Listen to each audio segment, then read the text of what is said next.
Our story begins during a dark period for the Israelites, who were oppressed by the Philistines for 40 years.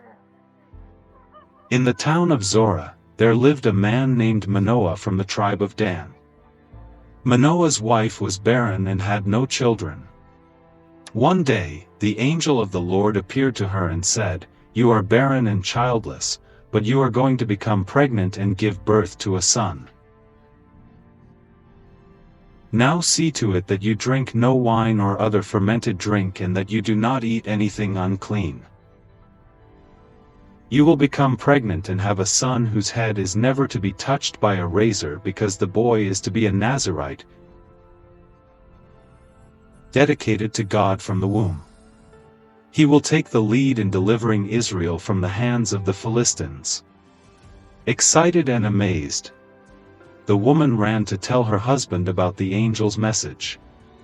Manoah prayed to the Lord, asking him to send the angel again to teach them how to bring up the boy. God heard Manoah's prayer, and the angel returned.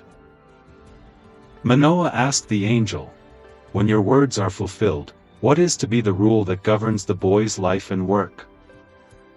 The angel reiterated the instructions. Manoah's wife must do all that he had commanded her.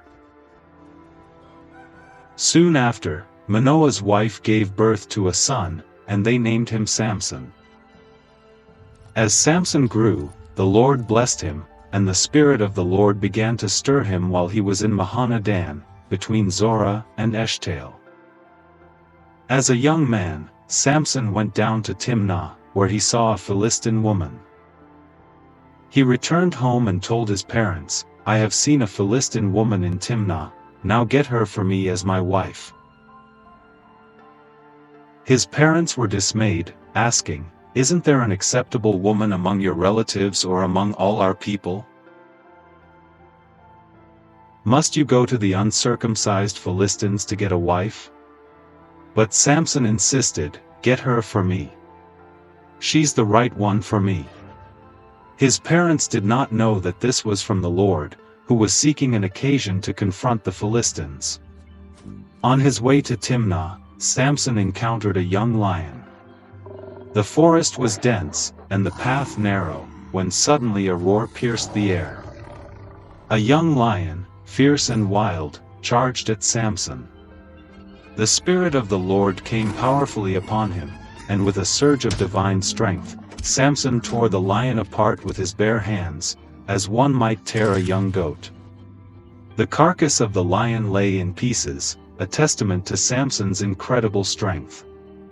But he told neither his father nor his mother what he had done. Later, when he returned to marry the woman, he turned aside to look at the lion's carcass. In it, he saw a swarm of bees and some honey. He scooped out the honey with his hands and ate it as he went along. When he rejoined his parents, he gave them some, and they too ate it, but he did not tell them that he had taken the honey from the lion's carcass. At the wedding feast in Timnah, Samson proposed a riddle to his 30 Philistine companions. "Let me tell you a riddle," Samson said. "If you can give me the answer within the 7 days of the feast, I will give you 30 linen garments and 30 sets of clothes. If you can't tell me the answer, you must give me 30 linen garments and 30 sets of clothes." They said, "Tell us your riddle." He replied, "Out of the eater, something to eat. Out of the strong, something sweet." For 3 days, they could not give the answer. On the 4th day, they said to Samson's wife, "Coax your husband into explaining the riddle for us, or we will burn you and your father's household to death." Then Samson's wife threw herself on him, sobbing, "You hate me. You don't really love me. You've given my people a riddle but haven't told me the answer." He replied, "I haven't even explained it to my father or mother, so why should I explain it to you?"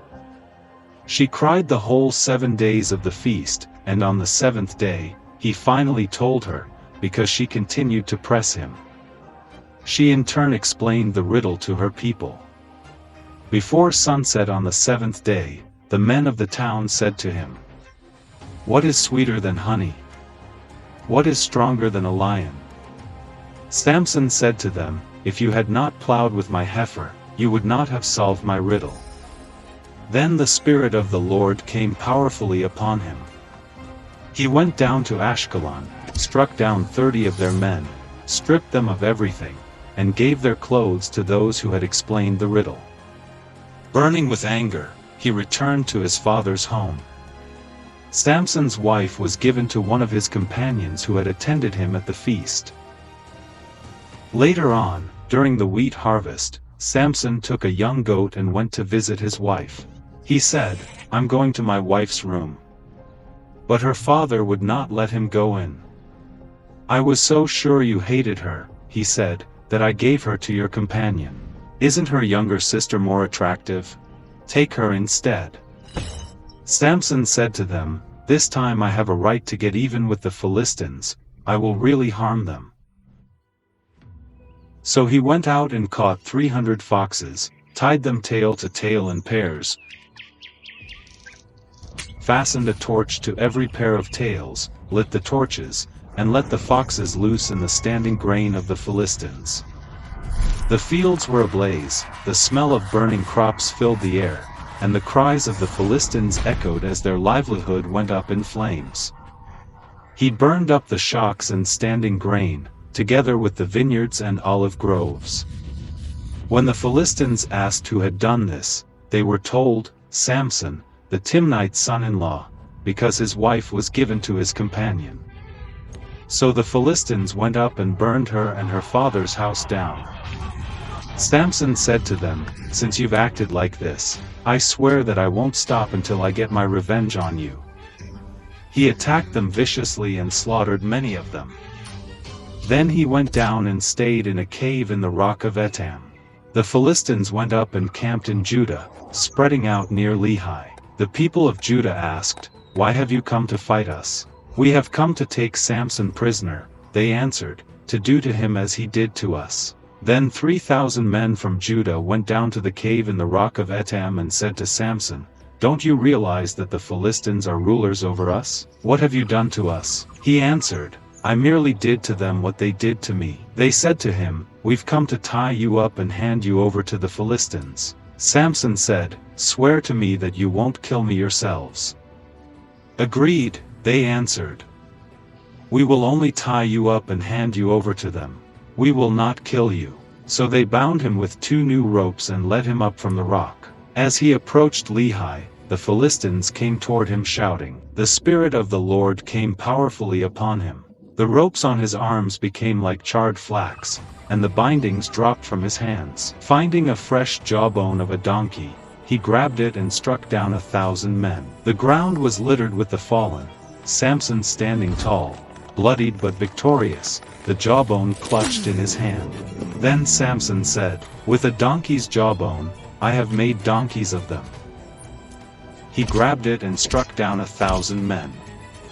The ground was littered with the fallen, Samson standing tall, bloodied but victorious, the jawbone clutched in his hand.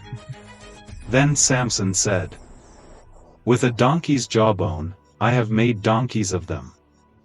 With a donkey's jawbone, I have killed 1,000 men." When he finished speaking, he threw away the jawbone, and the place was called Ramath Lehi. Because he was very thirsty, he cried out to the Lord, "You have given your servant this great victory. Must I now die of thirst and fall into the hands of the uncircumcised?" Then God opened up the hollow place in Lehi, and water came out of it. When Samson drank, his strength returned, and he revived. So the spring was called En-Hakkore, and it is still there in Lehi. One day, Samson went to Gaza, where he saw a beautiful woman. He went in to spend the night with her. The people of Gaza were told, "Samson is here." So they surrounded the place and lay in wait for him all night at the city gate. They made no move during the night, saying, "At dawn, we'll kill him." But Samson lay there only until the middle of the night. Then he got up, took hold of the doors of the city gate, together with the 2 posts, and tore them loose, bar and all. He lifted them to his shoulders and carried them to the top of the hill that faces Hebron, a display of Samson's incredible strength and defiance. The top of the hill that faces Hebron, a display of Samson's incredible strength and defiance. Sometime later, he fell in love with a woman in the valley of Sorek whose name was Delilah. The rulers of the Philistines went to her and said, "See if you can lure him into showing you the secret of his great strength and how we can overpower him so we may tie him up and subdue him. Each one of us will give you 1,100 shekels of silver." So Delilah said to Samson, "Tell me the secret of your great strength and how you can be tied up and subdued." Samson answered her, "If anyone ties me with 7 fresh bowstrings that have not been dried, I'll become as weak as any other man." So the rulers of the Philistines brought her 7 fresh bowstrings, and she tied him with them. With men hidden in the room, she called to him, "Samson, the Philistines are upon you." But he snapped the bowstrings as easily as a piece of string snaps when it comes close to a flame. Then Delilah said, "You have made a fool of me. You lied to me. Come now, tell me how you can be tied." He replied, "If you weave the 7 braids of my head into the fabric on the loom and tighten it with the pin, I'll become as weak as any other man." So while he was sleeping, Delilah took the 7 braids of his head, wove them into the fabric, and tightened it with the pin. Again she called to him, "Samson, the Philistines are upon you." He awoke from his sleep and pulled up the pin and the loom with the fabric. Then she said to him, "How can you say, 'I love you,' when you won't confide in me? This is the 3rd time you have made a fool of me and haven't told me the secret of your great strength." With such nagging, she prodded him day after day until he was sick to death of it. So he told her everything. "No razor has ever been used on my head," he said, "because I have been a Nazirite dedicated to God from my mother's womb. If my head were shaved, my strength would leave me, and I would become as weak as any other man." When Delilah saw that he had told her everything, she sent word to the rulers of the Philistines, "Come back once more, he has told me everything." So the rulers returned with the silver in their hands. After putting him to sleep on her lap, she called for someone to shave off the 7 braids of his hair, and so began to subdue him. His strength left him. Then she called, "Samson, the Philistines are upon you." He awoke from his sleep and thought, "I'll go out as before and shake myself free." But he did not know that the Lord had left him. The Philistines seized him, gouged out his eyes, and took him down to Gaza. Binding him with bronze shackles, they set him to grinding grain in the prison. But the hair on his head began to grow again after it had been shaved. Now the rulers of the Philistines assembled to offer a great sacrifice to Dagon their god and to celebrate, saying, "Our God has delivered Samson, our enemy, into our hands." When the people saw him, they praised their God, saying, "Our God has delivered our enemy into our hands, the one who laid waste our land and multiplied our slain." While they were in high spirits, they shouted, "Bring out Samson to entertain us you." And he performed for them. When they stood him among the pillars, Samson said to the servant who held his hand, "Put me where I can feel the pillars that support the temple, so that I may lean against them."